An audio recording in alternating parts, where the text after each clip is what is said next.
Okay, let's turn to our books and we'll do a short opening prayers. So page 6 and 7, 5 and 6. So if you don't mind, I'll lead this. And the Buddha, the Dharma, and the Sangha most excellent. I take refuge until enlightenment is reached. By the merit of generosity and other good deeds, may I attain Buddhahood for the sake of all sentient beings. In the Buddha, the Dharma, and the Sangha most excellent, I take refuge until enlightenment is reached. By the merit of generosity and other good deeds, may I attain Buddhahood for the sake of all sentient beings. Sangye chodang soki chodam la shangshu bardu dagni kapsuchi dagi jinsoki pe sonamgi chola penshir sangye jupasho. May all mother sentient beings, boundless as the sky, have happiness and the causes of happiness. May they be liberated from suffering and the causes of suffering. May they never be separated from the happiness that is free from sorrow. And may they rest in equanimity, free from attachment and aversion. May all mother sentient beings, boundless as the sky, have happiness and the causes of happiness. May they be liberated from suffering and the causes of suffering. May they never be separated from the happiness that is free from sorrow. May they rest in equanimity, free from attachment and aversion. Manam kadam yam pesam chen tam she dewa dang dewe gudang dempar jorchi. Dug now dang do now gi gudang drawar jorchi. Dug now me pe dewa dang mi drawar jorchi. Nay ring jak dang ni dang drawe dang namla ne par jorchi.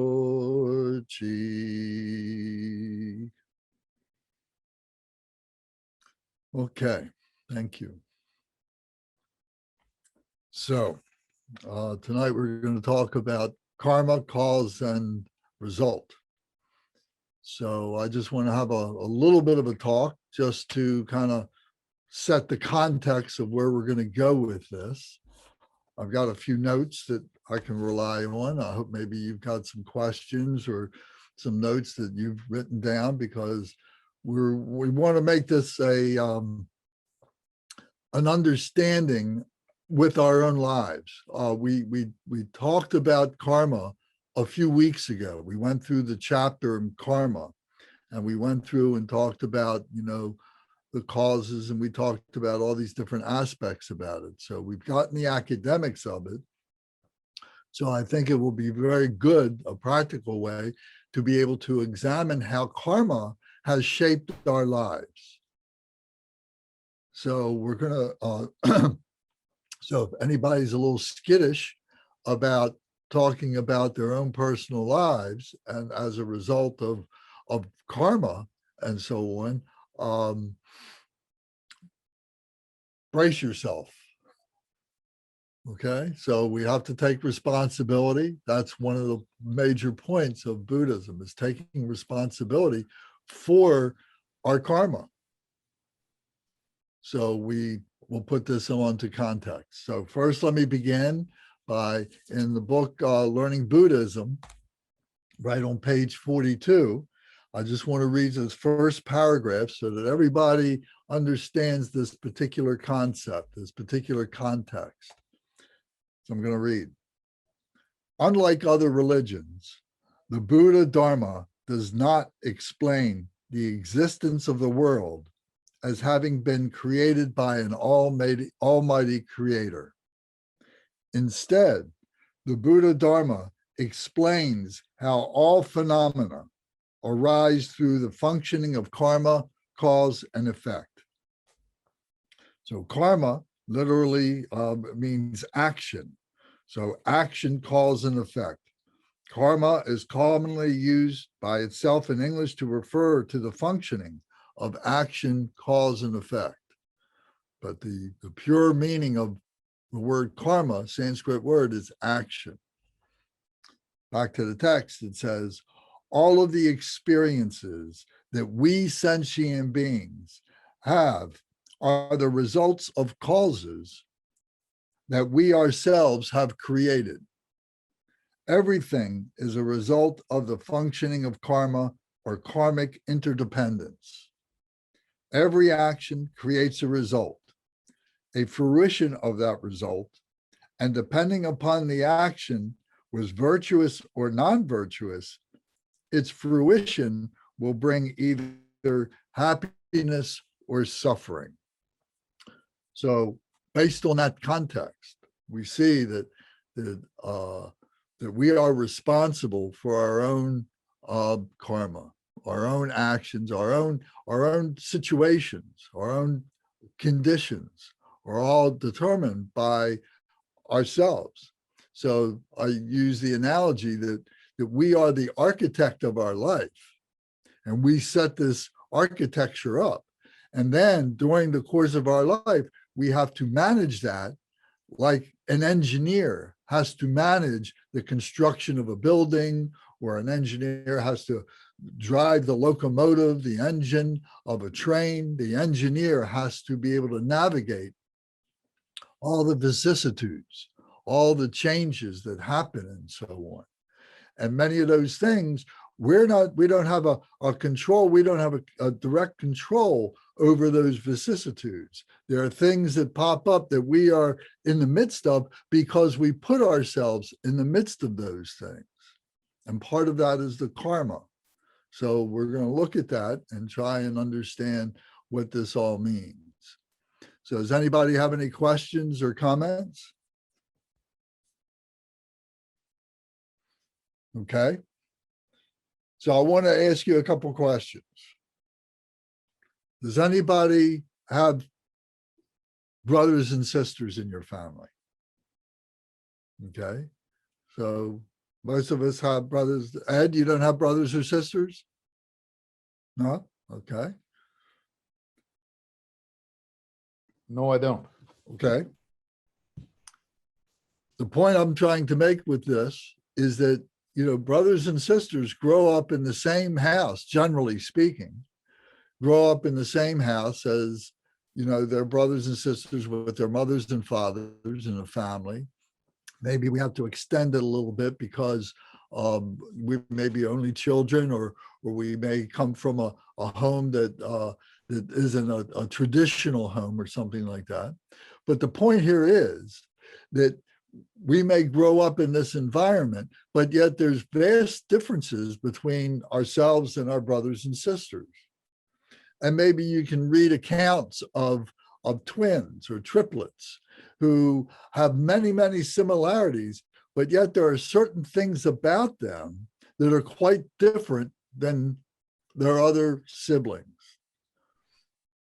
Some families are very non-musical families. They don't have any artistic bent at all. But then one child in that family happens to be a great musician, has all the talents, the gifts to become a piano player or a violinist or whatever. But nobody else has that ability.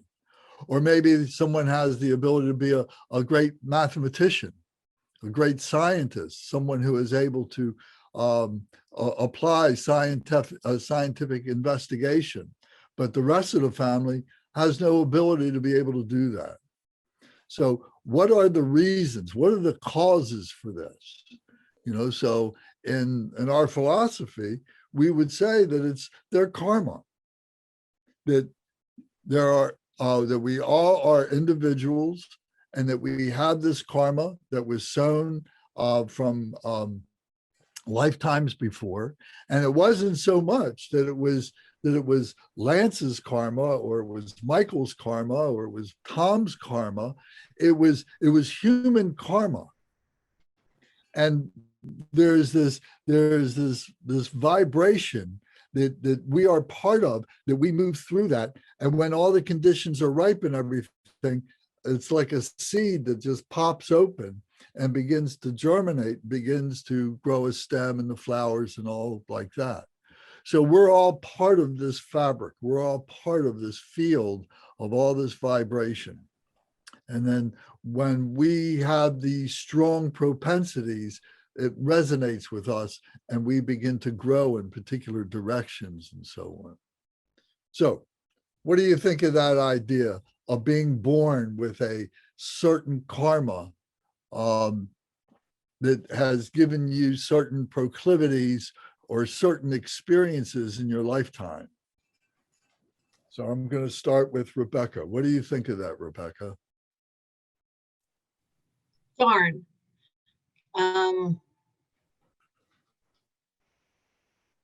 Well, if I'm honest, it makes me not very optimistic. Okay, why? I must have been horrible before. Why?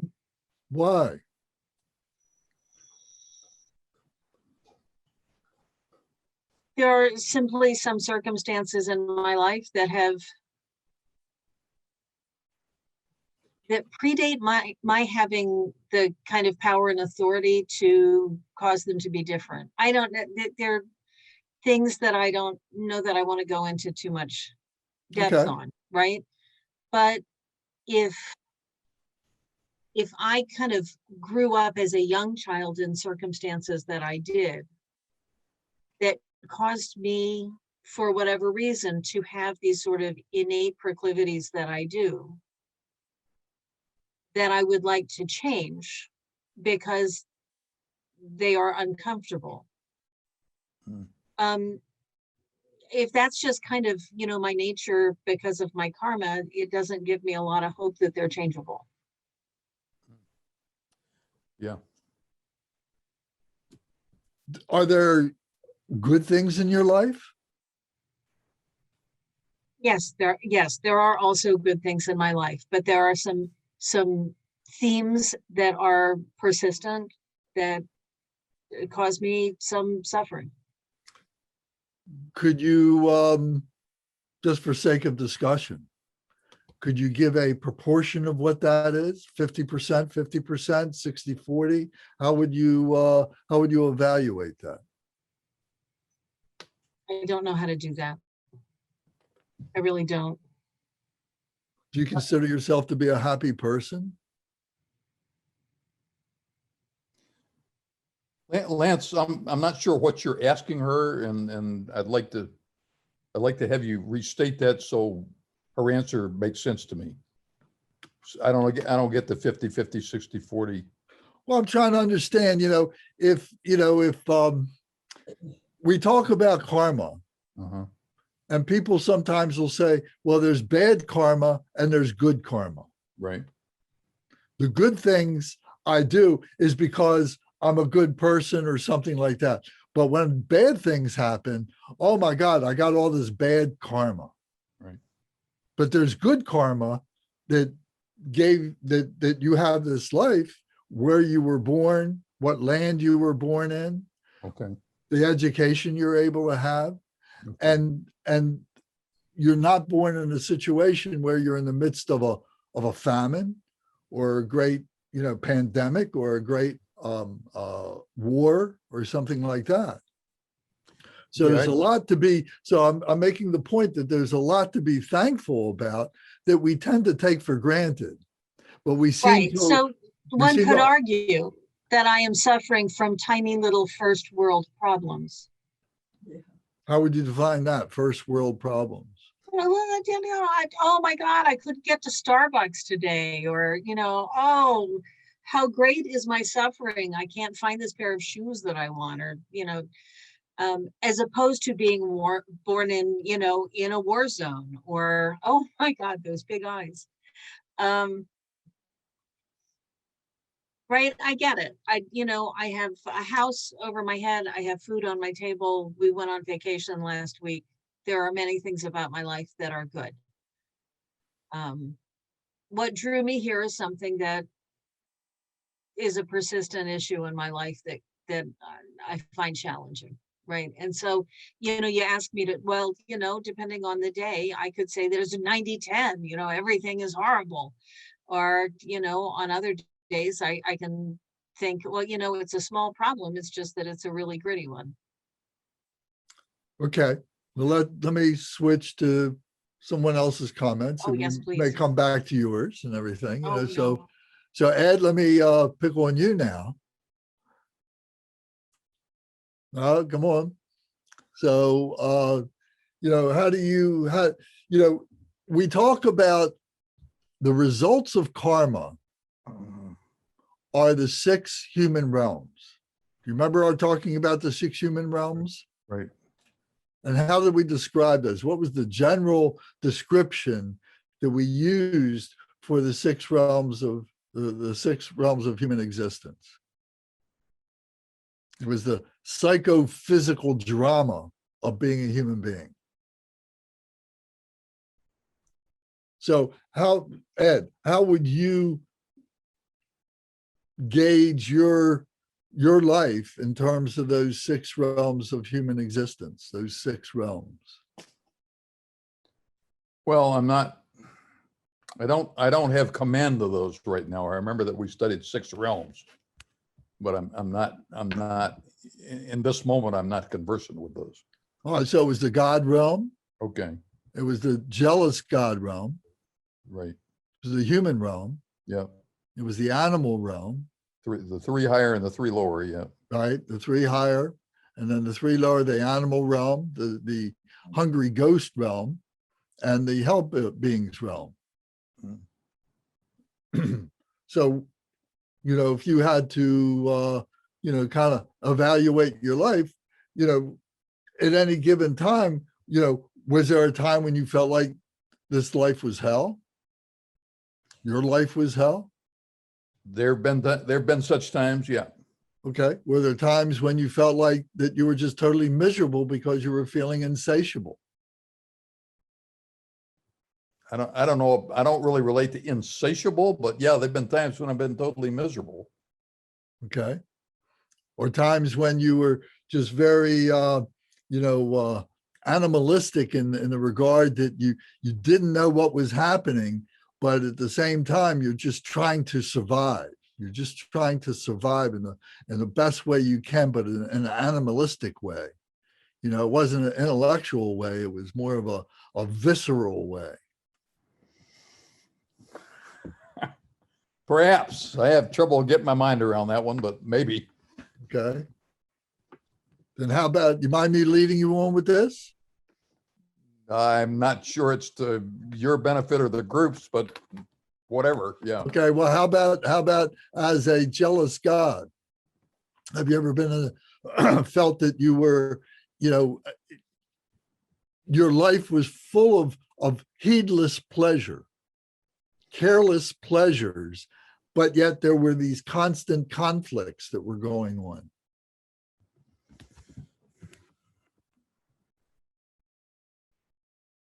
No, I don't think so. I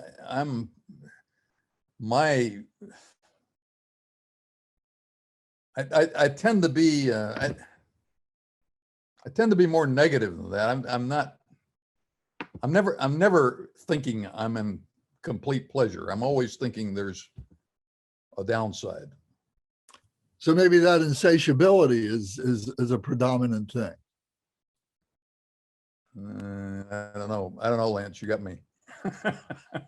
Okay. Yeah. How about the God realm, the Deva God realm, that feeling that you have this loftiness, this feeling of splendor and not really connected with those who are suffering, and you don't need to be connected with those who are suffering. You're just enamored with your own glory.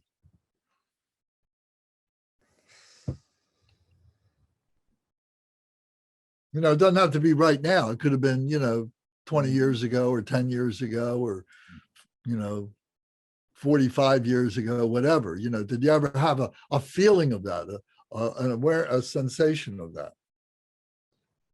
My own glory? No, I don't think so. Okay.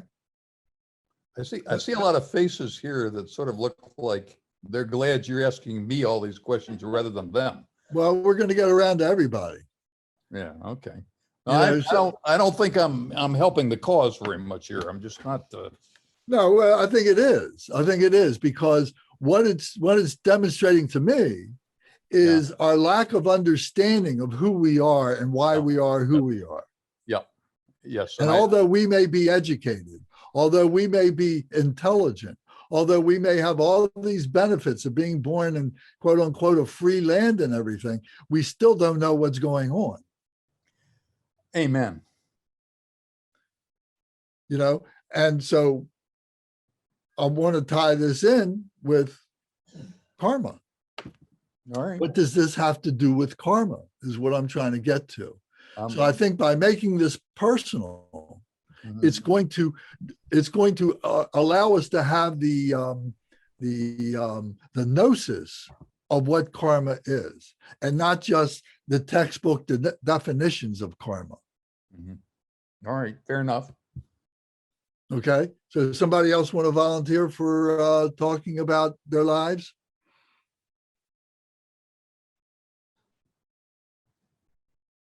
Okay, then I'm going to pick on I am. somebody. All right, Go ahead. Michael had his hand up. I'm sorry, Adrian. We'll get right back to you.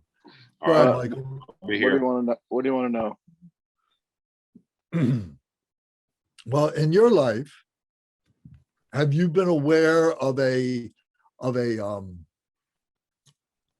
presence of something that there's an ease in which things happen in your life, but then there are other things that are very difficult that happen in your life, and whether or not you flow with the easy things, or are you always trying to make the difficult things happen?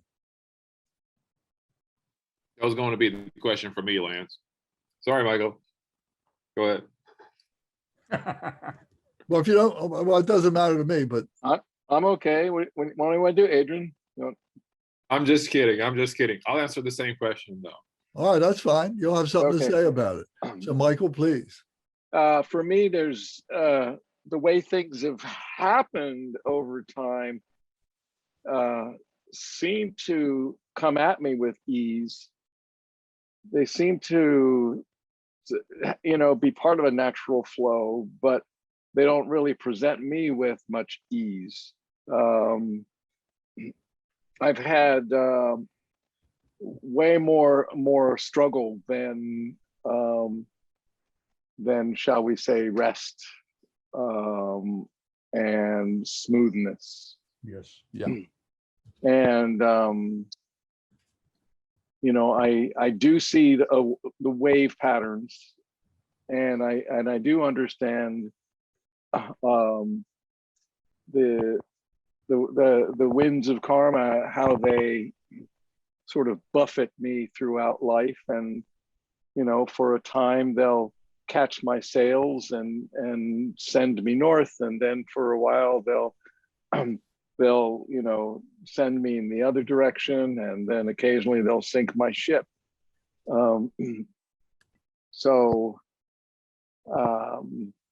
It overall it's been a difficult life, but I naturally I've learned how to treasure all of it, and thanks to my Buddhism practice, I've been able to recognize the moments as they are, and to understand that any difficulty that I'm having with the moments or an extended period of time is pretty much, the difficulty is pretty much due to my reaction to what's going on as a result of those winds.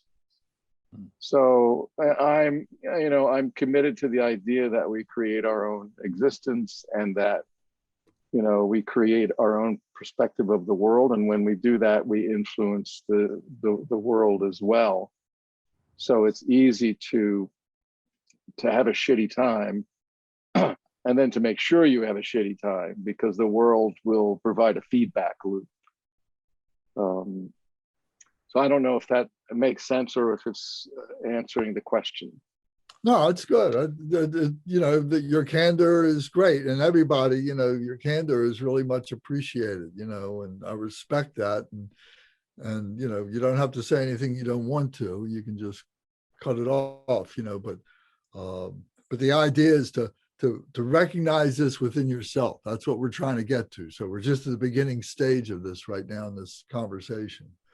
So Adrian, you had something to say about this. What do you think? Yes, sir. I'm here. No, I just wanted to volunteer my personal experiences as related to karma, and as I understand karma now. Yes, indeed. I you know, did observe through my 41 years on this earth that some things come with ease and some things are difficult. And usually I when I come across this kind of things, I learn to go with what I call just kind of having like a gut feeling, about making choices, and about trusting. Okay, so just going back a few years, when I was in college, for example, I don't think there is just simple chance that I went through this experience. It was pretty horrific. So basically what happened is that when I was in my second year of college, I had I had ulcer surgery, and it was life-threatening. If I didn't go to the hospital the same very day, I would have not been here. But what happened is that the day before, I was just kind of like going through some rough time, and back then I enjoyed hiking quite a bit, and I was like, I just want to put my mind at ease, rest, and I'll just go hiking. But the fact that I didn't go hiking that day,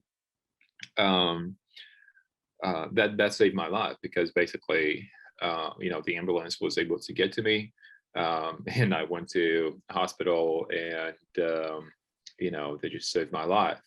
But something, in the back of my mind, I didn't know what it was. I couldn't define. It was just telling me like not to go.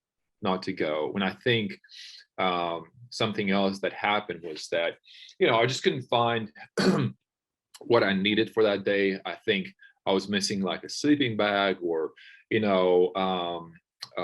my backpack was not ready, or something. So you were feeling some kind of a presence or something that was behind you, that was supporting you, moving you in a direction or something like that? Well, yes, there was something like that I couldn't get my you couldn't put it into words. I couldn't put it into words, but there were also something like very physical that was happening and around me, that did not allow me to go out, and right now looking Are you talking about external things? External thing, like, not having the sleeping bag, available, or the backpack, that kind of like was in my way of like going on the hike. And, was that just your forgetfulness? I'm not. I like my things to be in good order. And where were they? Forgetfulness. No, back then. And so what was happening is that we had a group of people that we were just kind of like sharing equipment, and I was living in a dorm, and probably somebody else had it, and so it was just one of those external. So could you say that you lost your mindfulness of those things that were necessary ingredients to be able to go do the hiking trip? No, but I think it was one of those things that just happened, and it prevented me from doing something that, you know, if it was going to happen, it would have killed me, basically. Okay. You know, All so right. Well, let's go. It's very interesting. Let's move on because I want to keep everybody Yeah. involved in the conversation here. So please and don't. and um, then I keep thinking about, things that went easy in my life. For example, when I came to the United States, I had my interview the very first day after I finished college, and it went super easy. Like, I talked with those guys, and they were like, they like me. My English was not great. I didn't know much about the educational system. I was interviewing for a teaching position in South Carolina, but everything went super smooth. And Yeah, since I've met Dharma, I've learned that everything that is happening in my life is the result of how karma just kind of like shifts things around in your life. Sometimes they are very unpleasant, but in my mind, I just like, you just have to live with it and take a deep breath and just say, yeah, I'm thankful for this, because through this, what I'm actually able to do is to burn some residual karma, some bad karma. Things that are happening, to me are just coming back, that I've done, in the past, probably are just coming back to me in one form or the other. And yeah, I'm at peace with that. Okay, good. Thank you. So I want to come back to the idea, of what comes easy and what is difficult. And do we follow one path or the other, or do we allow them to mingle? How do we deal with that? So does anybody have something that they want to offer about that? Maybe Gary?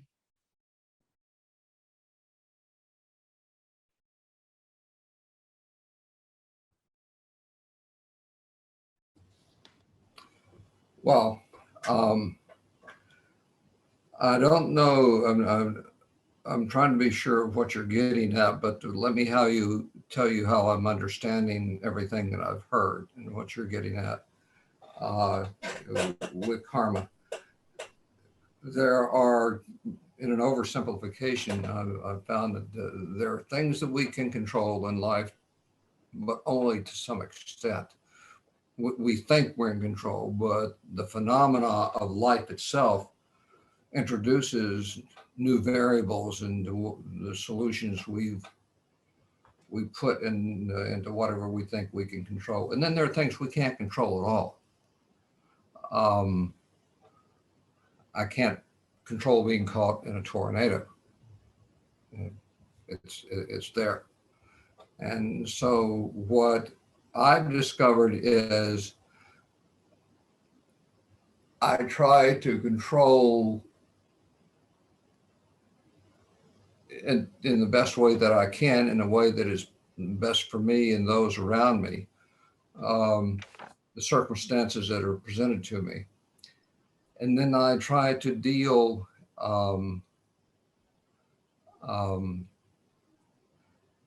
with things that I can't control, which may not be desirable at all. And I think that some of the things that Michael was discussing was getting at this. Sometimes shit happens. It just does. And notwithstanding all the solutions you try to introduce to deal with it, it just keeps happening. And so for me, you try to make the best decisions for those issues, great and small. And then you try to react in the most productive, positive way to the circumstances that may be adversarial or painful. But the truth is that you're never really in control. So karma happens, part of life that you don't control, and karma happens as a result of some of the actions that you take. And Let me you let me learn. ask you to wait a minute. Let me ask you to define something for me, and that is the control.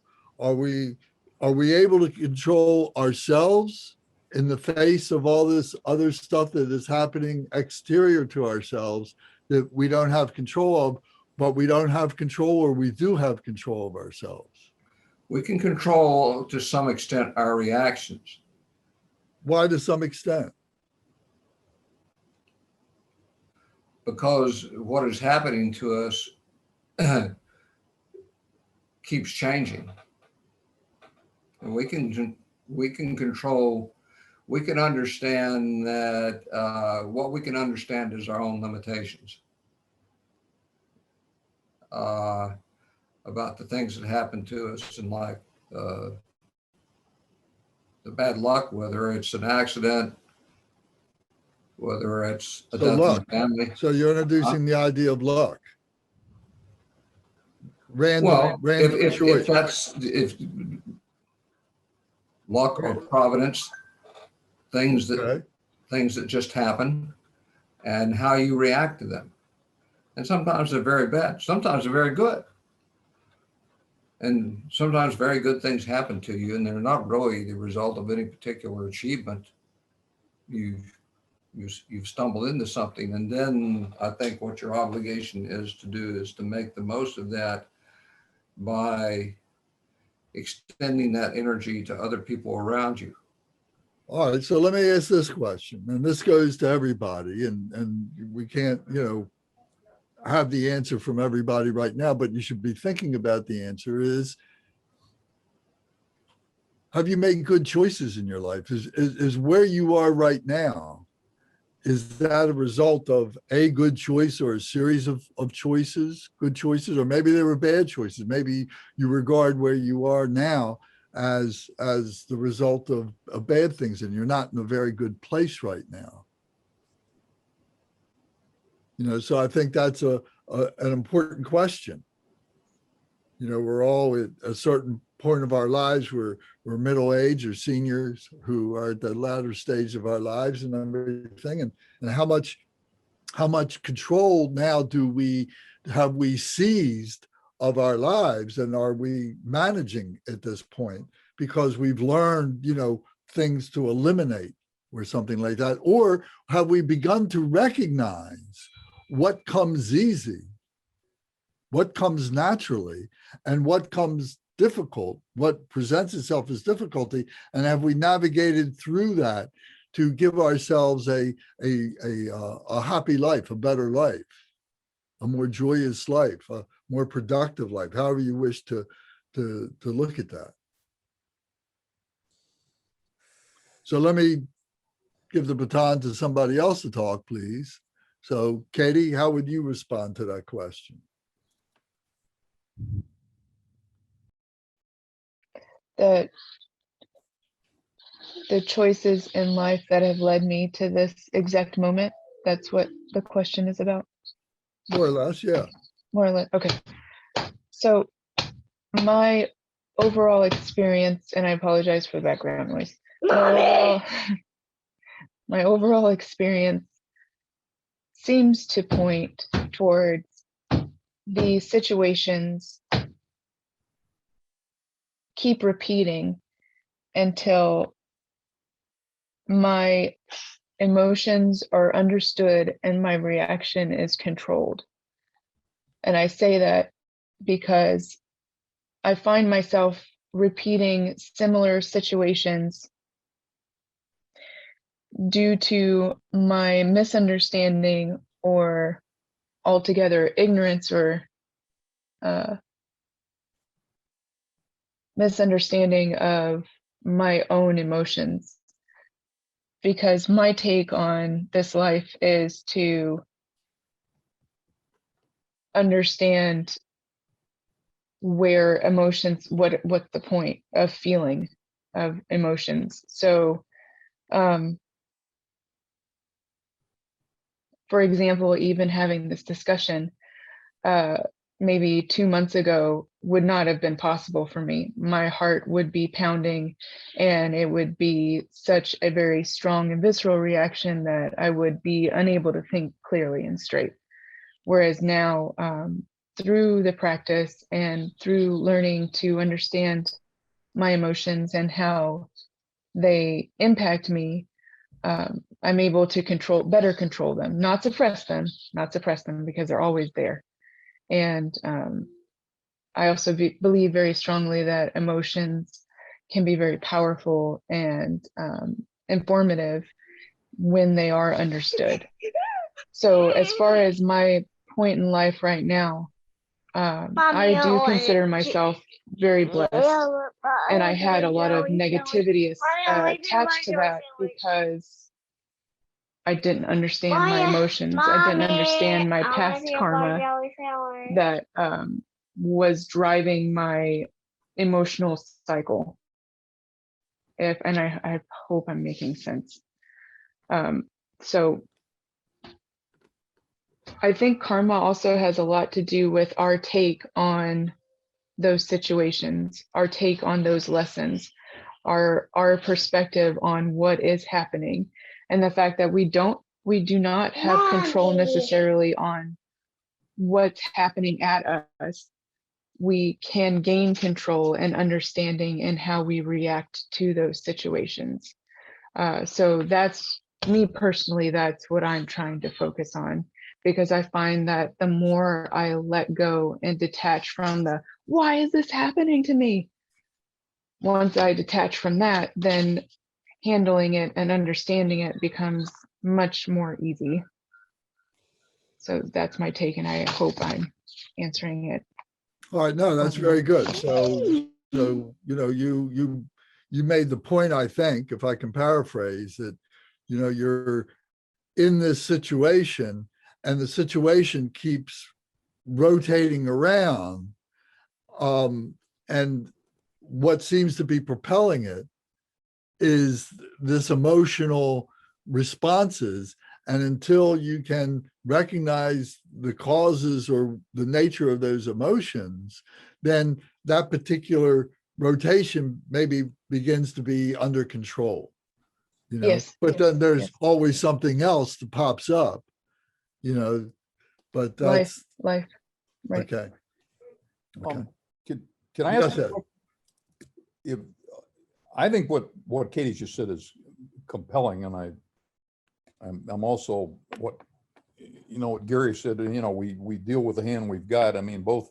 But as I reflect on both of those comments, I want to go back, if you and Rebecca are willing. She just pulled out, but she was the first person that you invited to respond to your opening comments about karma. And she said it left her, I've forgotten the exact word, but it left her just not very optimistic about, it left her sort of a pessimistic feeling. And what I think she described, I'm glad you're back, Rebecca, because you're going to need to clean this up. I think she described a situation where she was exposed to a situation that brought in, you know, a lot of emotion and a lot of feeling that then has which created perhaps some negative karma, and I'm still groping with what karma is, that then was going to stick with her just because the experience early on was so profound that it's difficult to overcome, and you get a bad karma. How do you, as a result of that kind of thing? Rebecca, I'm all over the map here with, I mean, I've taken something. You're doing all right. I said something, I'm taking something you said and run with it. And I don't mean to be putting words in your mouth, but the notion that you're stuck with karma because of very traumatic experiences that happened to you at a time when you didn't have the equipment, the tools, the perspective to deal with them. And as a result, those things last and create a negative karma that you can't, that's difficult to overcome. That's That's what I read into what you said. But That's then I pretty hear good. Katie talking about how, you know, she has come to grips with emotions that she now understands. But she's an adult. You were a child. I don't know. I'm off in no man's land here somewhere. We could easily jump But from do we get stuck Buddhism with karma that we to- can't overcome? Pardon?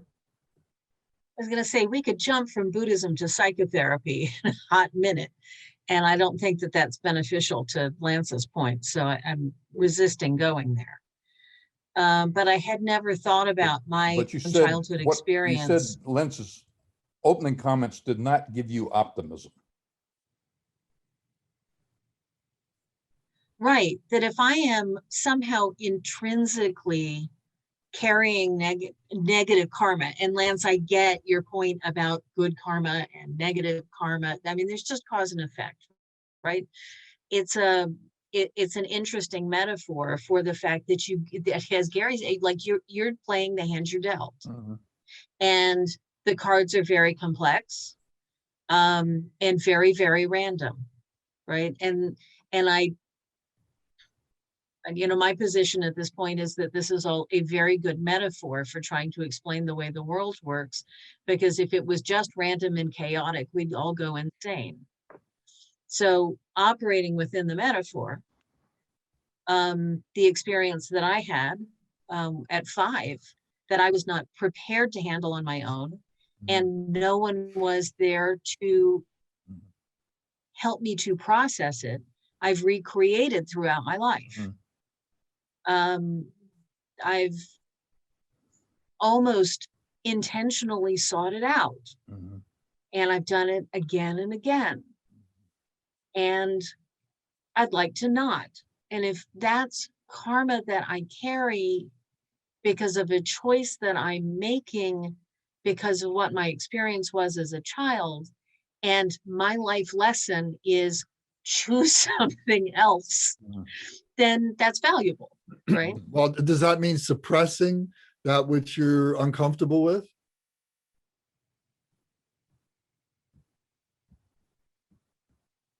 No, I'm trying to come up with a good metaphor, but if you are a little kid and somebody points at the stove and says that's a chicken, and you don't ever get that corrected, you're going to go through your entire life thinking that thing's a chicken. And you know, maybe at 57, I'm finally learning that that's not actually what a chicken is. Right? It's not suppression of an emotion. It's just the ability to choose something different, because I think everybody is supposed to choose the thing that I choose because that's what I was taught to choose. But how does that relate to karma? Well, okay, let me interject this thought in the conversation then. One of the things that we talk about in Buddhism all the time, that's in the prayers and is in the practices, and the one of the major goal that we're trying to achieve is non-duality. That we have this innate dualistic nature that is part of the human condition. And we can transcend that. And that's what we're trying to learn how to do that ability is there for us, and that dualistic nature is what we have to deal with. It's part of our condition. So the point here is do we suppress negativity? Do we exalt positivity? Or do we find a middle way for both of those things to neutralize each other? That if we have strong things and we have weak things, we use the strong things to recognize the weak things so that we can kind of bring them together and neutralize them. So what this implies is that what we're trying to do is zero karma. The more good karma we make is on the surface sounds really good, that we're doing all good things and so on.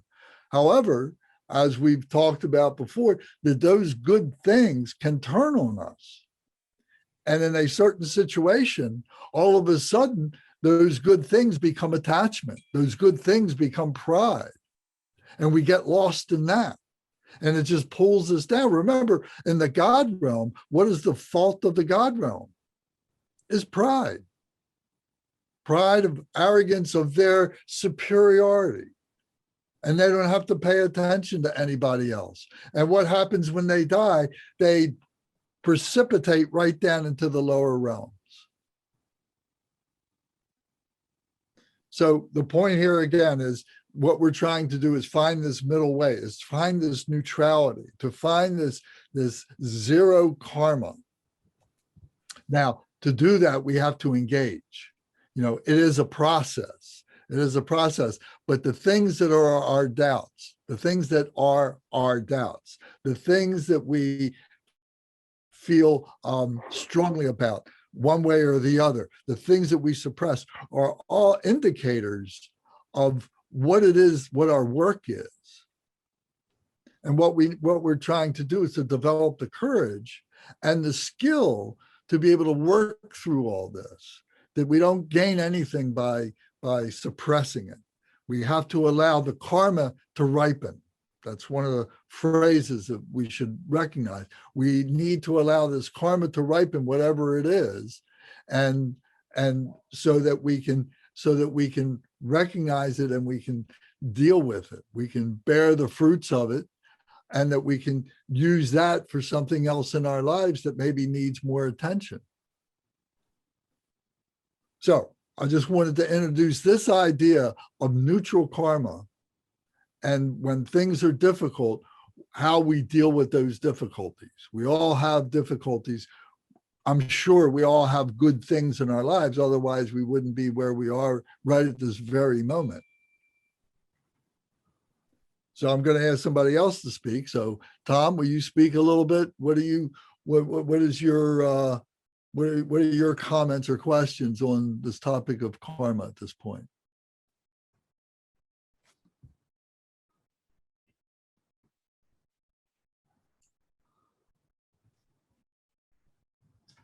I'm extremely fortunate. Extremely fortunate. Growing up in a third world country.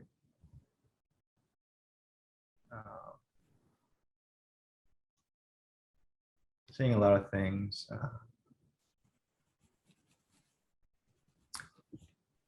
If I was to weigh, I guess, the good karma or bad karma, the good karma would certainly outweigh the bad karma.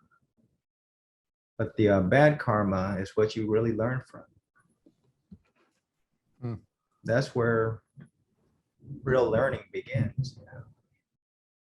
Without that, why would we be doing what we're doing? We'd be in the God realm, wouldn't we? Yeah. Without that bad karma, without those experiences of suffering, of true suffering, why would we be doing what we're doing here?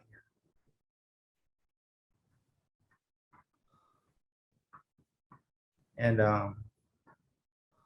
you know, since both my parents were Buddhists, I mean, you know, growing up, the whole time, I would always hear Tonin Tonga Agin Aqua. That means literally,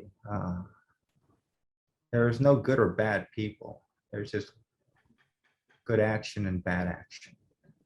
So try to keep your actions good, because everyone is essentially a Buddha. So there's no bad Buddha, there's no good Buddha. There's just Buddha. So whatever you think, whatever you say, whatever you do, just try to be positive and, you know, to treat others like you would want to be treated yourself. Real simple, you know. But like I said, I mean, my perspective is you know, a little different. But I mean, I've gone through some traumatic experiences, and you know, the choices that I made. I don't know if necessarily choices, but karmic winds that push you towards those things, those certain events or those certain things that you pick in life. Is it choices really? You know? And if you made those choices and then certain karmic events happen and those choices that you made, is it just because it happened? No, I mean, because it's the conditions and the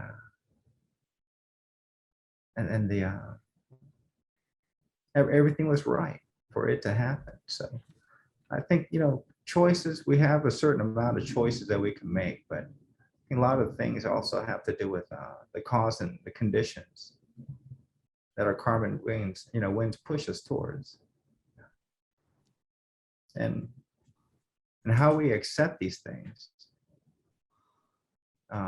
has a lot to do with, like you said, neutrality, making it neutral. If we accept these things as our karma, good or bad, let them go. That's how you neutralize it. If you fight it, hold on to it, have a grudge or have a vengeful mind or anything negative, nothing good will come of it.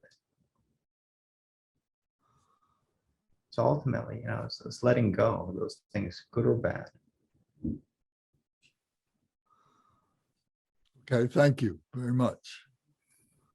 So Bhavani, let me ask you, and if I can just kind of set the stage just a little bit, if you don't mind, and you can correct me if I make a wrong assumption here, but during your life, you know, you've had many good opportunities to do things, and you've seized on those opportunities and had a good life.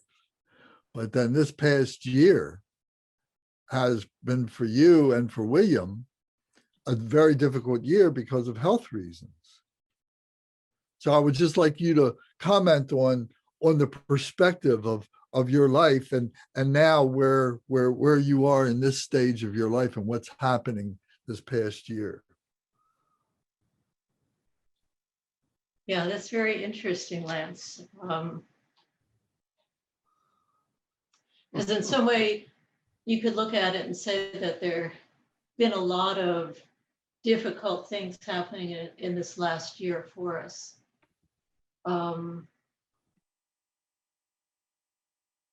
Somehow I don't see them that way. I see them as purifications that have taken place, things that needed to be cleared up in some way. And instead of fighting them or trying to negate them, I'm trying to accept them and learn what there is to learn from it and to move on from that perspective.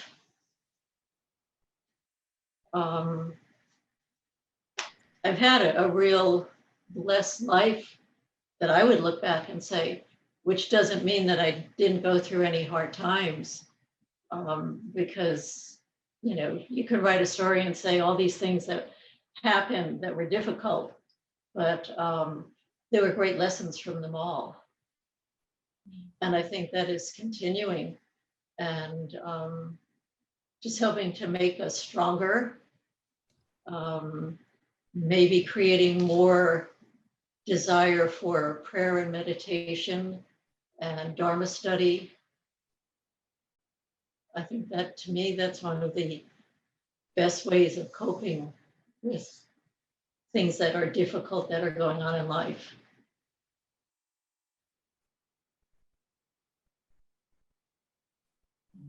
So Okay.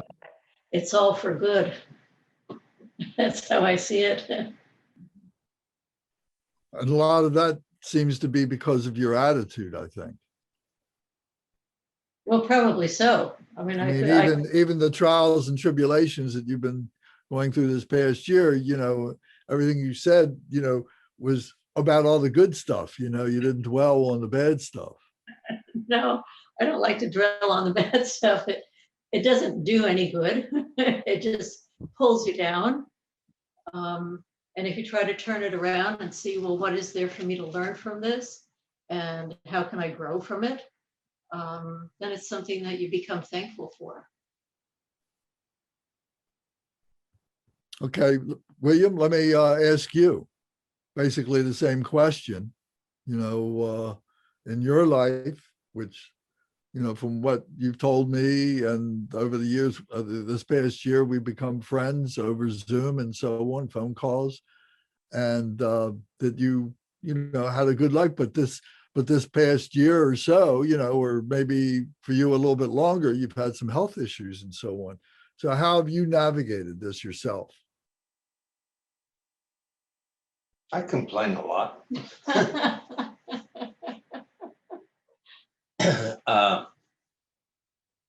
In reality,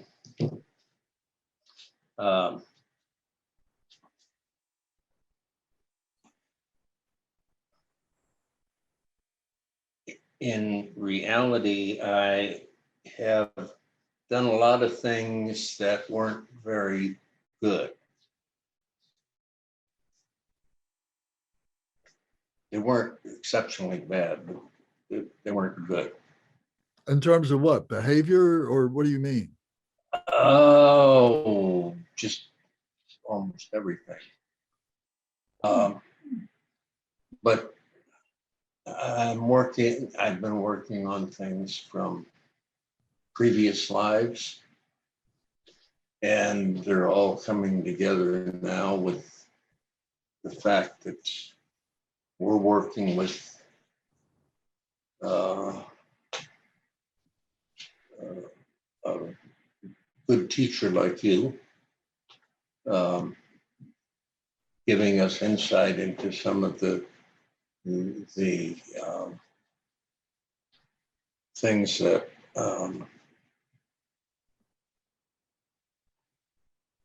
some of the structures of Buddhism, and I really think that most of the things that have happened to me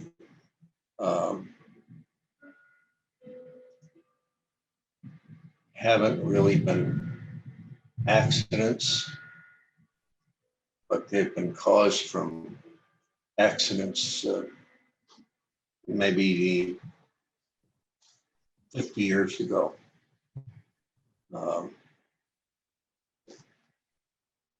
And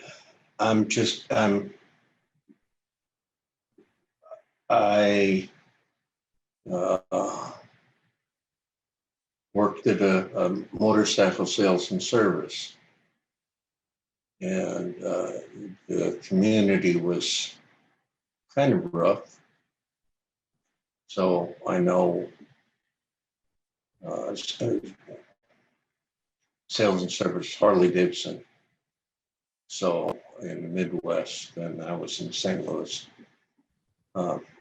So I've had some interesting. I could write some interesting plays, but anyhow, I understand where some of this stuff is coming from and why it's coming. You mean So, in your life? Yeah. And it's situations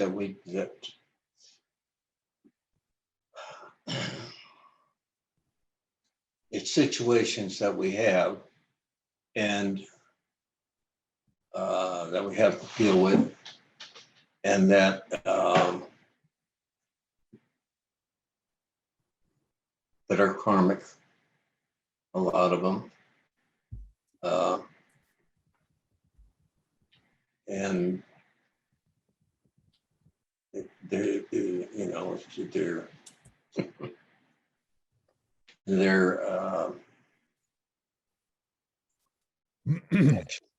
actually when you look at them, at what happened there and what happens here, there's a certain comedy to it. And you get depending on where you're looking at it from.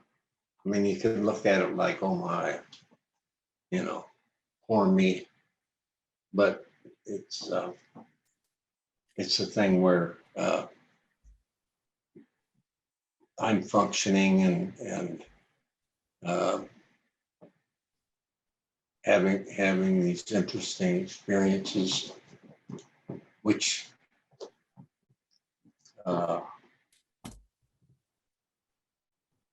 are practically funny. Like when I went to the hospital and the hospital OD'd me. And I'm sitting there talking on the phone to a friend of ours down in Florida. And the longer I'm talking, the more messed up I'm getting. And I'm just, and and when you look back on that stuff, it's bad, yeah, but it's hilarious at some of the things that you do. And then they give you something like this, what's the name of it? The Narcan. And it's like hitting a wall when you're all, goofy. And all of a sudden that Narcan hits you, and it hits you in about like maybe 30 seconds. And boom, you're sober again. But it's like,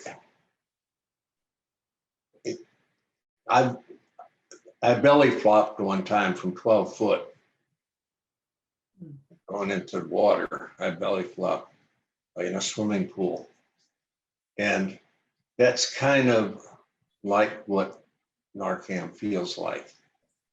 You're hitting the wall and you're coming back to reality. But things like that we can really, really laugh about. All right, well, good. Let me move on a little bit, but let me say that that the attitude that you and Bonnie share is really remarkable.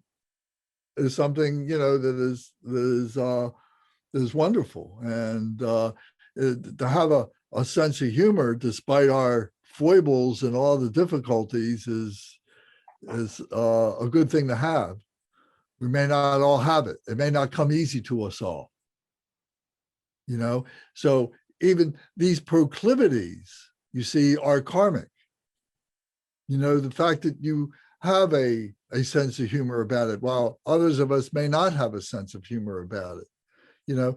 Those are all little seeds, little karmic seeds that make up, who we are and so on.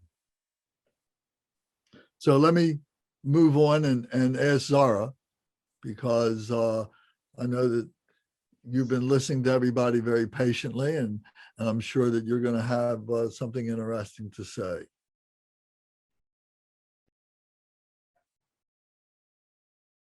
And she's moving into another room. She's moving into the soundproof chamber. Yes, I just wanted to make sure there's some background noise. I was trying to avoid that. Well, because I know it picks up sometimes and it'll sound louder. Okay. Yes, thank you. I was like really appreciative to listen to everyone else talk about their experiences. My perception or perspective now is like there's good things, there's bad things, and there's things that are neutral things that happen where I, like, as I go through my day, which I work with individuals who have a lot of needs. And so I have to put them all into a perspective, and just looking at like the idea of karma as cause and effect, and just recognizing it is as all these things are opportunities for me to, like, the things we may call like bad karma, or like, why did that bad thing happen to me? I look at that as an opportunity for something good. An opportunity for something good is about to happen. But what about the good stuff that does happen? Do you think of that as karma? I do. And I also think about there's wisdom in recognizing and cultivating that intentionally and thoughtfully. And that, like you were talking about going into this God complex, where you, I guess your ego can get overly involved in like good fortune, and you can get carried away and then lose contact with sort of the goodness that was at the core of that originally, which there may be function in that for you, right? To kind of go back up and then have to crash again because you need that serves you for a reason to go through maybe something as a result of that. But I certainly do think these things all work for me, and I see the bad and the good is as the cause and effect relationship for things that I do or have done that I'm experiencing right now. So I'm comfortable with the bad stuff, and now able to more recognize the good stuff, and keep kind of reminding myself to align with those core things that I need to be focused on that are not ego driven, so I can stay inside the good. What do you think about the notion, I spoke about it earlier and repeated it a couple different times, but the notion of the path of least resistance, that which comes easy to us, and following that, as opposed to, or maybe in combination with, those things that are difficult for us. What do you think about that?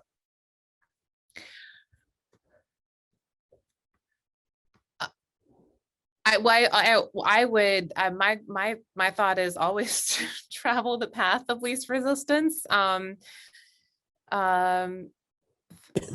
my general thought, Lance, and to simplify your life along that sort of maybe same thought line. I don't know if there's like an abstract response. I'm comfortable with the idea of the path of least resistance. Do you think everybody does that? Does what? Follow the path of least resistance? No, I do not. I have evidence of that in my daily life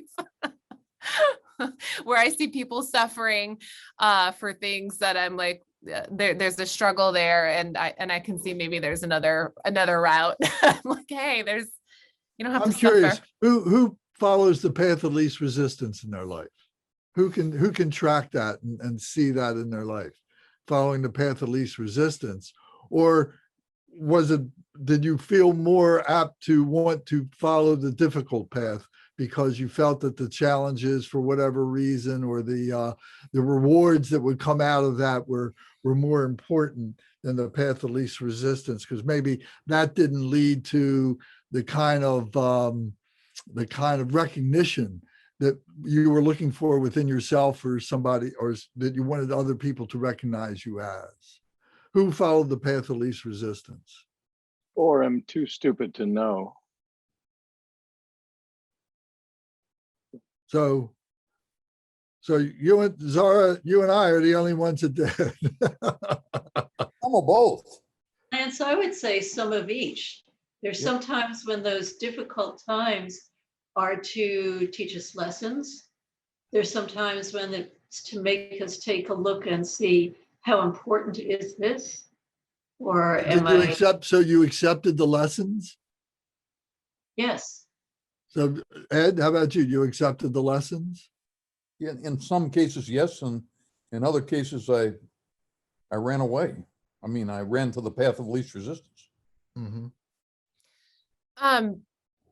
Lance, I want to add a caveat to that, because like I feel like that I could say the path of least resistance, like that's can be seen like as abstract, but like if you put that into actions, like measurable actions, like between two choices, like I'm gonna go work out outside in my neighborhood, do a jog, versus drive to the gym, end up in a car accident on my way there because I was rushing and all this stuff. So like, and paying all these extra membership fees. Or I don't know, like, I'm trying to think of another example that would be more concrete and measurable or objective to someone who's becoming familiar with this as a concept and practice. Do you have something you could share with us that you would share or offer up that you? Well, I can, I can only give myself as an example, and I'm not the brightest guy around, by any means, but I've always considered myself to be a very fortunate person. And sometimes I stood in my own way of my own good fortune because I wanted, the trappings of being, what somebody or myself might have called successful or something like that.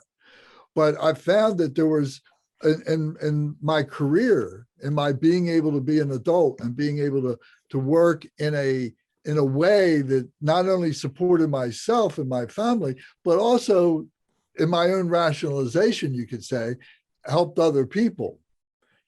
So I always had a natural way of understanding electronics, Mhm.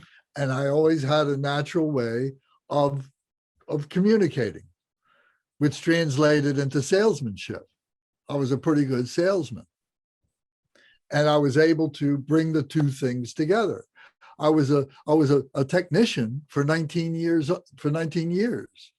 literally working in what, a concrete block building, maintaining and working on electronic equipment, mechanical equipment, and so on.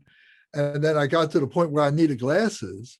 And I said, I can't read these schematics and I can't see these little things anymore. And I got to make some money because now my family, is growing older and has more demands. So I need to find a way that I can use my talent, my God-given talent that comes easy to me. So I went into electronic sales. And I became very successful with that, became very good. Meanwhile, I wanted to be a doctor. I wanted to go to school to do that. I wanted to do this. I wanted to do that. I wanted to be a musician. I did all these other things that were interest to me. And I would like to have done them for any number of reasons, but they didn't come easy to me. And there was a turning point at each one of those times when I realized, you know what? I've gone as far as I can without this, without going crazy about it. I need to go back to the path of least resistance. Okay. Did you act upon that? Were you Of course, aware of that? yes, of Okay. course. And I've been fortunate. I've always been a happy person. And so that has kind of been like, something that those are my karmic seeds, I think, to be able to do that. Having said that, there are some negative karma seed. I have a problem with respect, and I'm going to say something right now. Confession is very, very powerful. So the confession that I'm giving to you, I may say things to you right now that I've never said to anybody else. I've only said to myself. And being able to confess these things is very, very fundamental. And sometimes it's saying, I don't know why it is. But why it is true. It is here now. And what I have to do to put it in the words of Tom is I have to let it go. I have to cut it off. And now I have to live for today and to live for the future, to live for other beings in a positive way and not dwell on what the past was. I can't control that. That's gone. Thank you. So this confession is very interesting. So this thing of respect, like I was saying, and what I found is sometimes I don't get respect because I don't give respect, and I've had to work on that. And it doesn't come easy, and I sometimes feel a failure because of that. But at the same time, I know that I'm a work in progress. And in this life, I may not have the fruition of that. I may not see the fruits of that work. But I have faith in the system to understand that there is this continuum that we are part of, and I don't have to see that reward.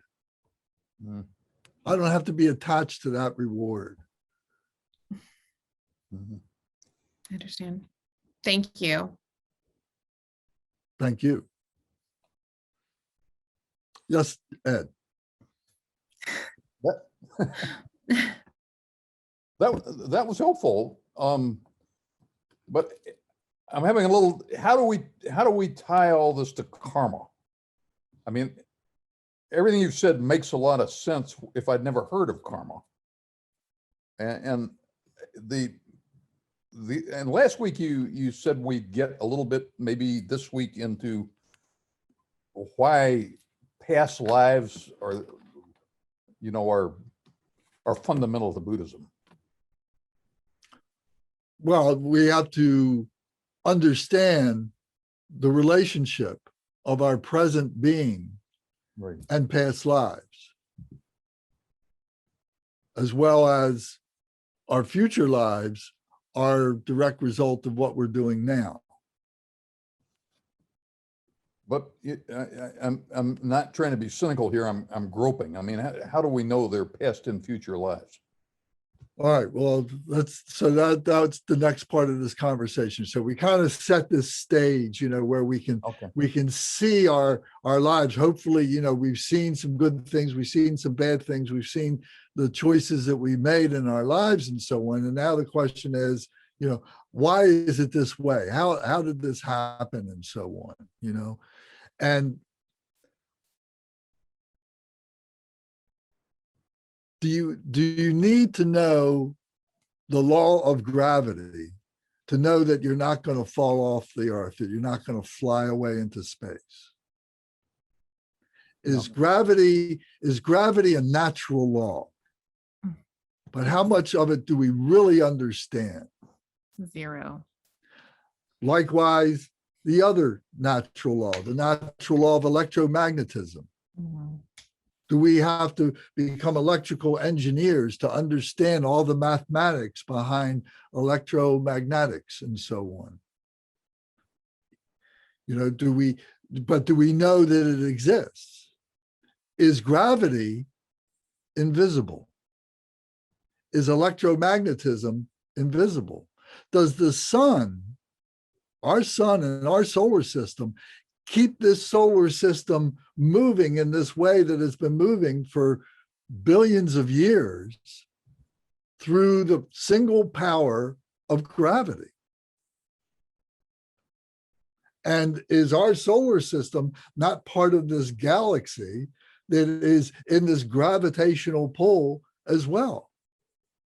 So there's all this natural stuff that is happening that we tend to take for granted. And then the other two natural laws of physics is the weak force and the strong force. The weak force is what's pulling subatomic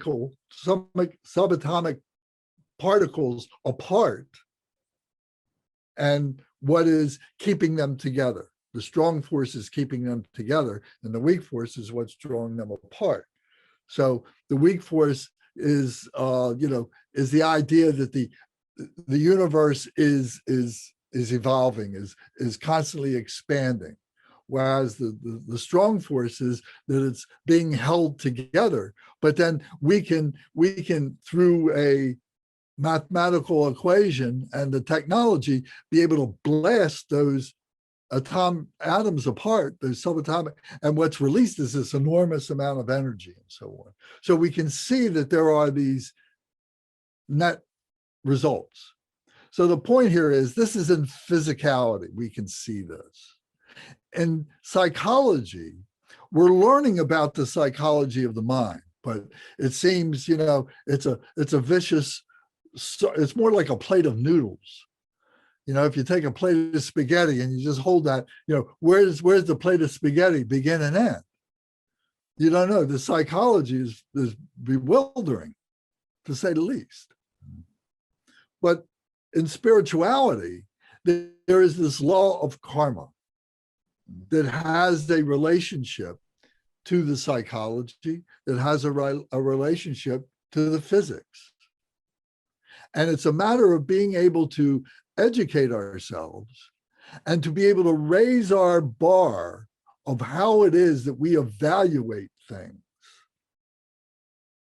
that we put ourselves in a position to look at things in a different perspective than the one that we've been using for our careers, that we've been using to keep our families together, the ones that we've been using to understand the basic laws of physics. That there's another natural law in place, that is the natural law of karma. Which is a paradigm shift. There's a paradigm shift. A paradigm shift is, how do you define that? Ed, I'll leave it to you.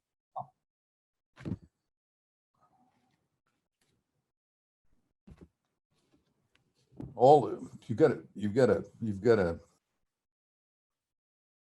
different set of assumptions and a different set of relationships, and the normal rules of logic don't apply. It's a threshold.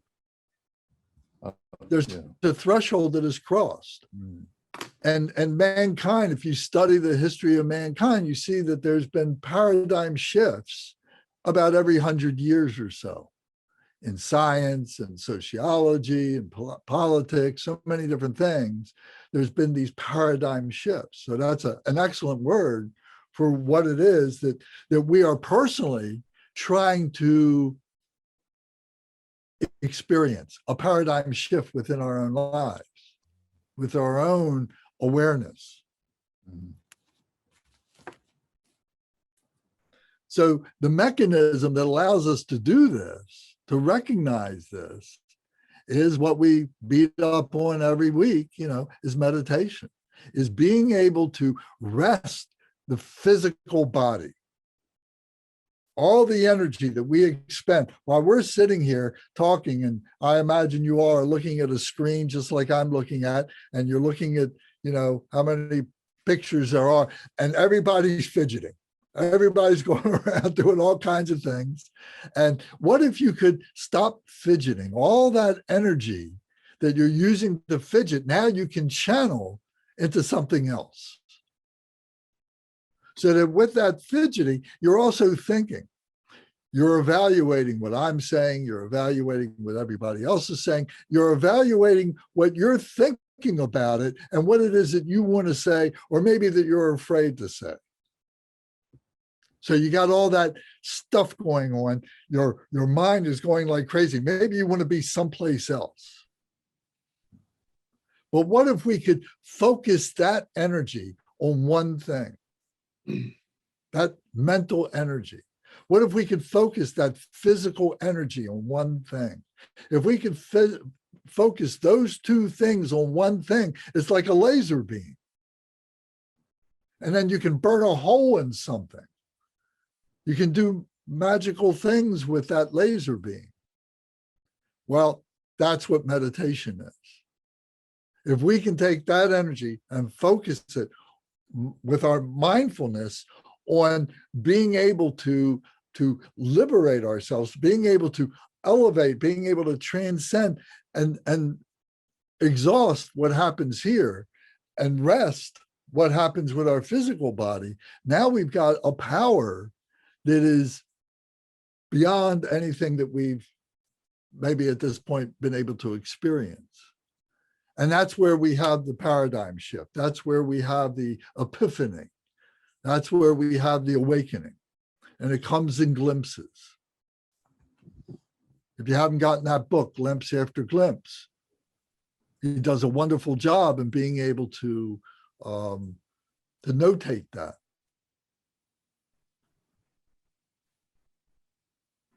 Hey, Lance, I have this question. And you, I already kind of anticipate what your response is, but do you ever think like a couple hundred years from now that we would have some technology to measure karma? And then like Ed would be like, oh my gosh, Lance was right, right about spiritual cause and effect. I think about things like the idea, this is like mind blowing to like 200 years ago to tell someone you could send a text message in another country and then they would get it 10 seconds later or something, right? That would blow someone's mind. Like, what are you talking about? That's impossible. So that just because our minds haven't conceptualized that as a reality, it doesn't mean that it actually may not evolve to happen. Well, do you ever think about that? I understand. And I think it's a fair question, and it's all possible, of course, because everything is possible in this phenomenal world. However, all this was taught 2,600 years ago. Everything that we're talking about, the Buddha talked about, maybe in slightly different terms, but all the psychology, all the physics, all the spirituality was being discussed 2,600 years ago, and maybe even before then with other systems. You know, Buddhism is not exclusive. So I'll get right to you, Adrian, but just let me make the point that whether it does or not, the fact that we think it can, we become attached to that, you know, and it doesn't matter. We shouldn't allow it to be matter. And it speaks to our arrogance to think that as human beings that we can unlock, you know, those natural laws of nature. Can we control gravity? We know how to blast out from it, but we're not really controlling gravity, are we? We can simulate it out in space, but are we really controlling it? You know, are we controlling the planet's movements and so on? Same thing with electromechanical. We can work with it, excuse me. And the same thing with atomics and so on. The power, the weak power, and the strong power. So our arrogance can sometimes be our undoing. And can we live without having to change or to control those natural laws, but simply to abide in happiness with those natural laws, to find the balance within those natural laws, instead of trying to swim upstream all the time, or are we going to follow the path of least resistance? Adrian, I'll have some water. Okay. I have my virtual hand, electronic hand raised. I don't know. Can everybody see that? Michael has his up too. Oh, okay, okay. So it's and working. yours is on your curtains or something, so it blends in really well. Oh, okay. But no, I just wanted to comment really quickly on what Zara was saying about finding a device that measures the karma.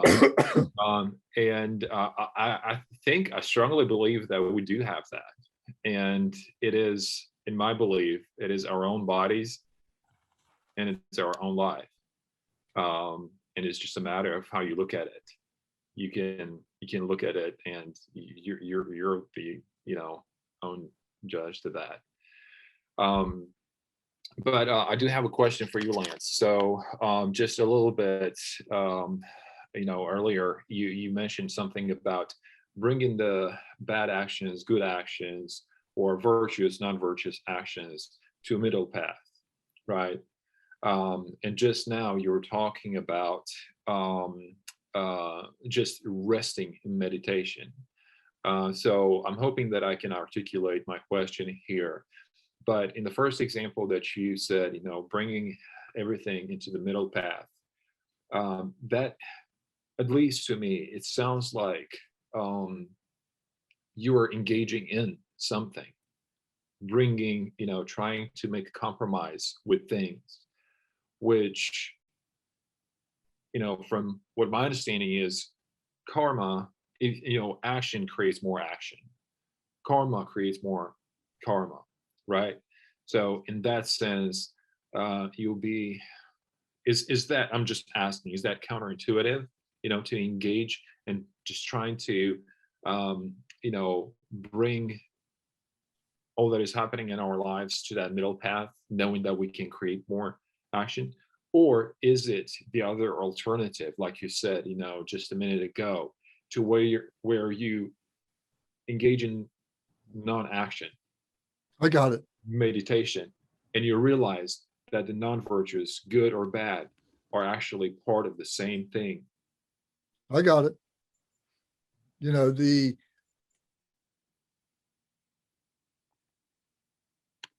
what Tom said before about letting go is what we're trying to do. I mean, that's the liberation. ultimately, that's what we do. We let go of our bodies when we go through the physical death and so on. So what we're trying to do is to liberate not just our body, but to liberate our spirituality. And that's what we're coming to grips with. For us to be able to do that, though, we need to engage, to be able to understand Dharma. We need to understand the Dharma, which is this psychophysical mess that we are involved with. So we have to go through this activity to be able to let it go. We have to see what it is, what we've been attached to. We have to see what it is that we've been jealous of, what it is that we have aversion to.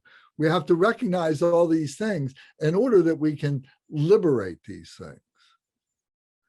Otherwise, if I said to you, okay, all you got to do to liberate yourself is stop thinking. So you can sit right where you are right now and stop thinking. Or you can sit on a cushion and stop thinking. Or you can go get in your car and drive down the street and stop thinking. Each one of those is impossible. However, through meditation, you can stop thinking. Is the process, I got you, is the progressive path to liberation. Correct. Yeah. All right. Thank you, Lance. You're welcome. So this karma, I just want to say, and Michael has his hand up, I want to get to him, is to say that,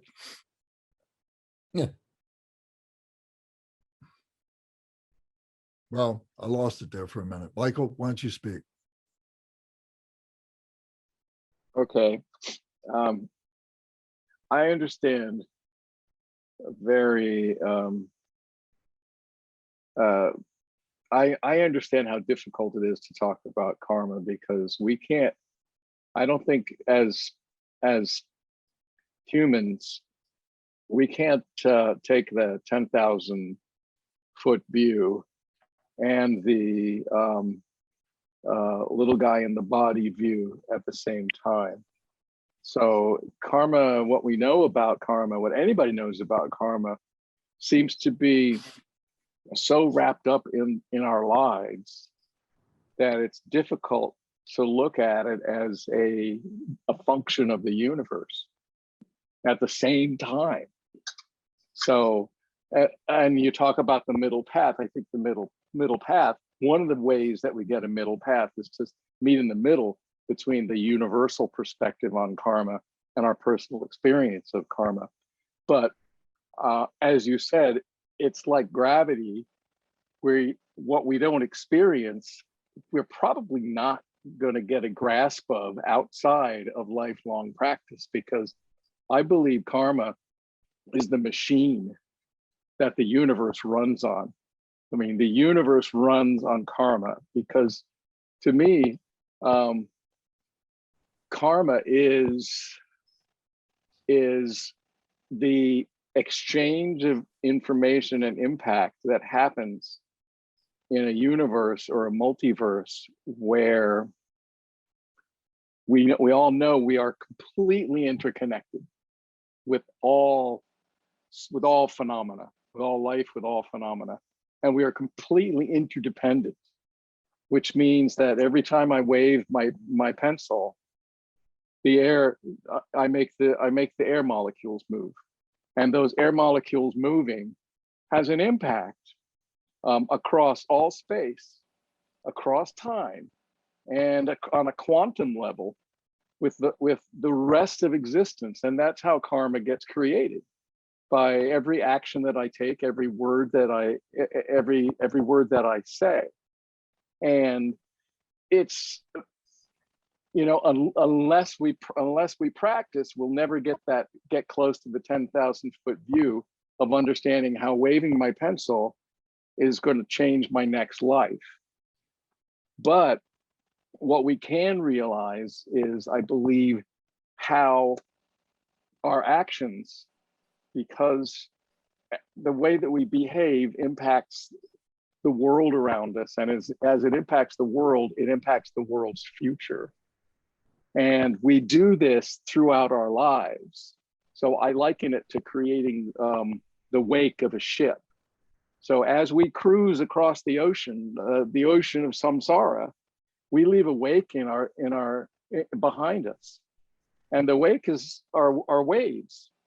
And waves, if you know wave functions, if you know quantum, waves just don't disappear. They're an integral part of quantum physics. So those waves at the back of my ocean are going to be sloshing across the ocean to the other side and then back to the other continent forever.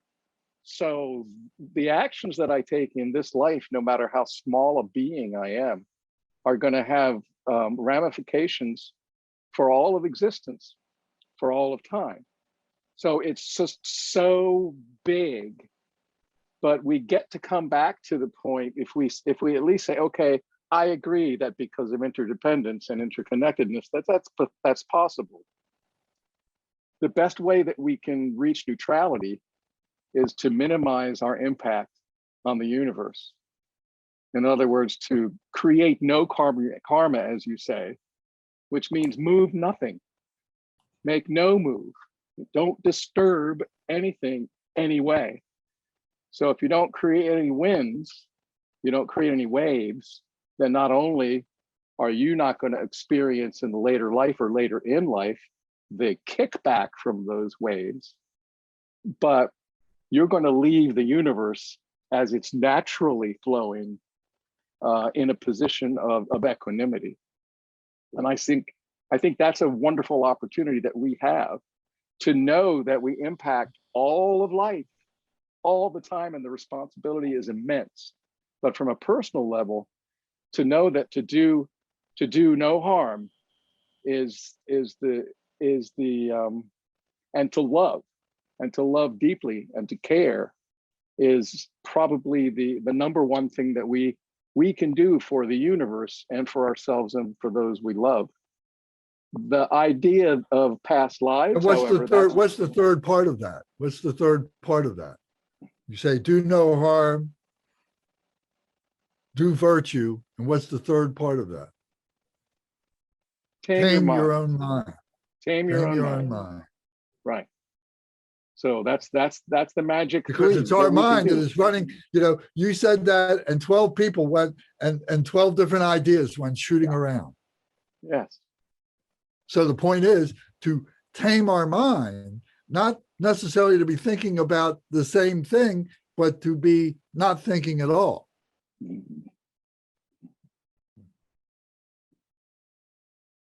But it's difficult. It's very difficult because we're immersed in samsara.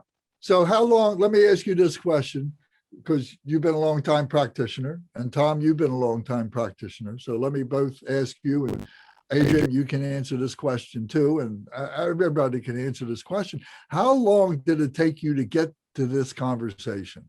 How long did it take you to have any semblance of concept of what it is that we're talking about? Did you just all of a sudden hear about it the first time and all of a sudden it made sense to you and you were able to discuss it? Or like myself, I've been studying this for years. Yeah, it took me 60 years.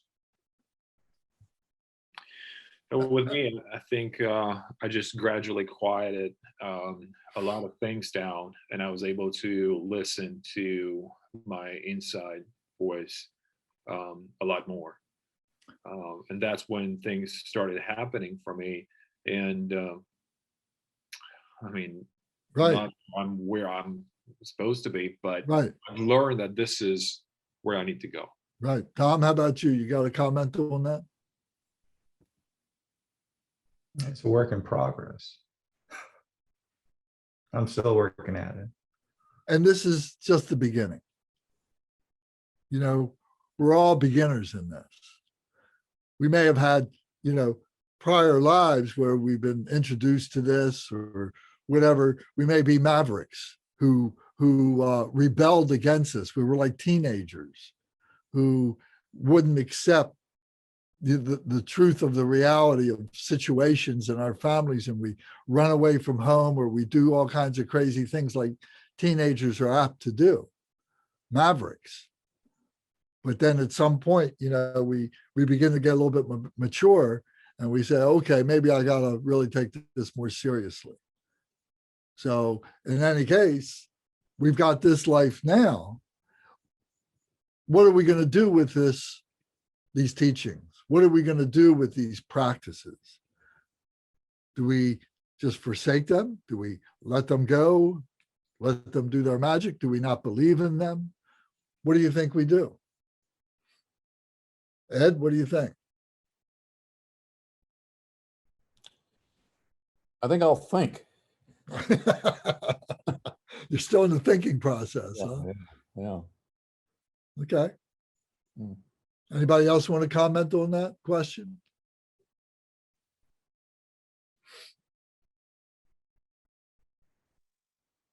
I think it's the closest to what I think I've always believed is true. And I didn't know how to express it. I've been on a, you guys know a little bit about this. I've been on a path from my religious origins to find a place where I can be honest about what I really think is the case. Right? And this is as close as anything has come to what I have always believed inside. And what is that? That we're all just these kind of interesting and beautiful temporary waveforms, and you can't control it, and no amount of wanting something to be true makes it true. And anything that we cling to desperately as if it is the most important thing and it can never be violated is probably not real. We're just passing through.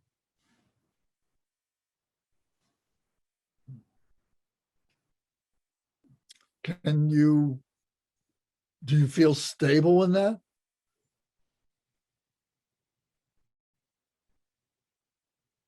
It runs counter to my chicken analogy. Your chicken analogy?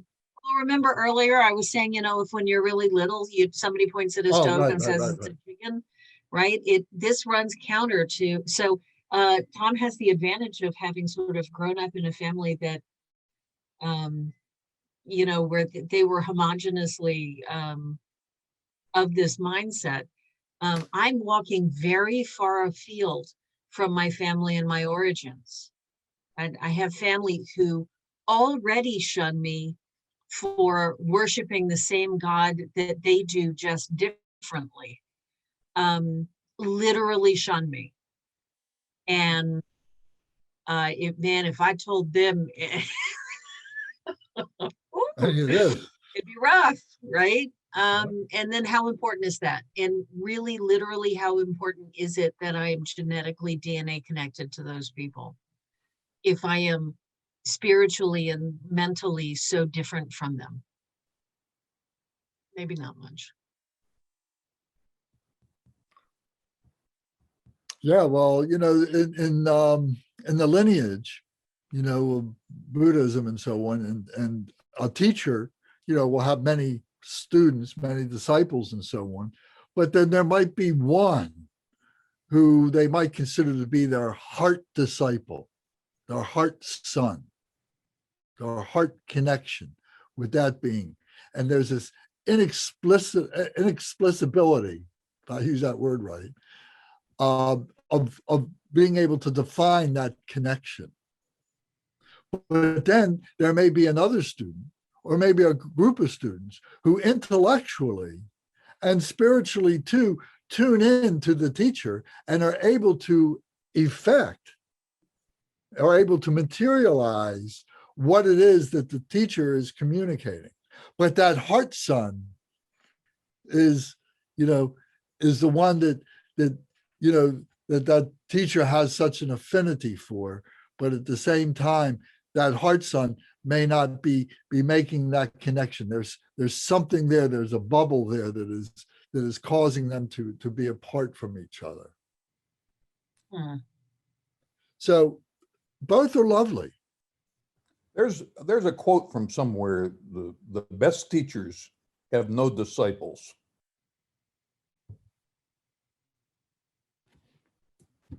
I'd have to think about that. Yeah, I've thought about that for about 6 years. And, What do you, well, after 6 years of thinking about that, what do you think about that? I think it's true.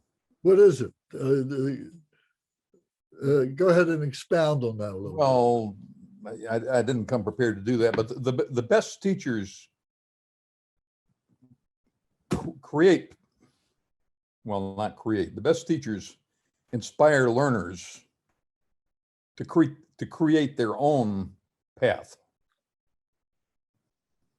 Right, not to replicate. right. Yeah, Not to be parrots, right. to explain it in your own terms. And that's why we talk about the outer teachings, the inner teachings, and the secret teachings.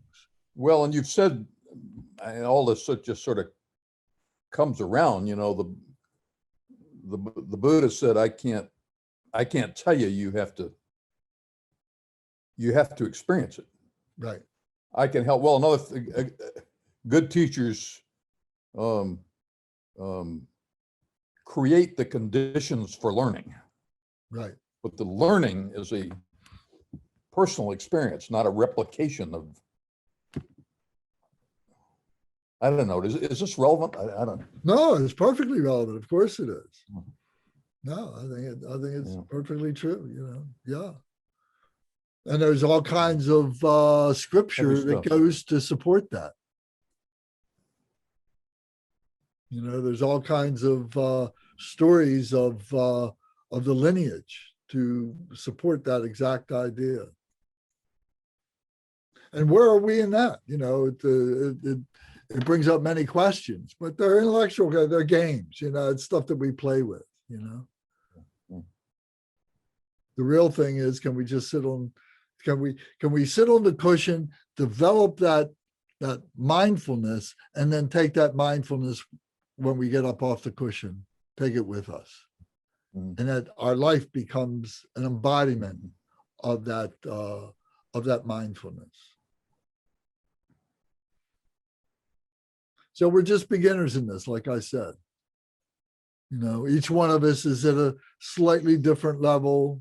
Each one of us has slightly different baggage. Each one of us has slightly different power to be able to focus. So we just have to celebrate what we have as an individual, but also as a group, as human beings. And we're never going to change samsara. You know, they talk about it as being, you know, infinity. They talk about it as being, you know, everlasting, you know, all this kind of conceptual stuff. So we're not going to change it. And if we try to go down that path, we develop emotions over that. So we just need to be able to abide and to let it go and to not be affected by those things.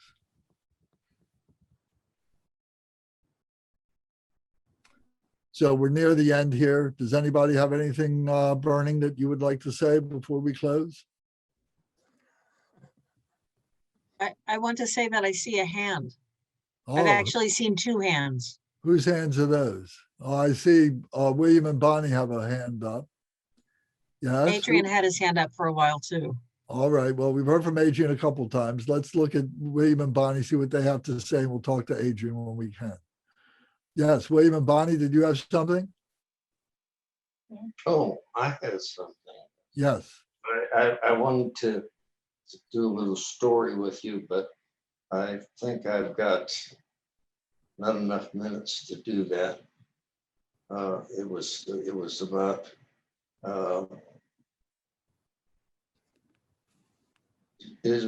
something that I did And with karma and with maybe let's see. Well, excuse me, but I'm willing to listen to it. And I don't know if everybody else is, we do say, we're going to go till 9 o'clock and I don't want to go over if people have other things that they need to do. So we can talk about it after we do our dedications. And does anybody have to leave? Or you want to hear what William has to say? Michael has to go. Okay.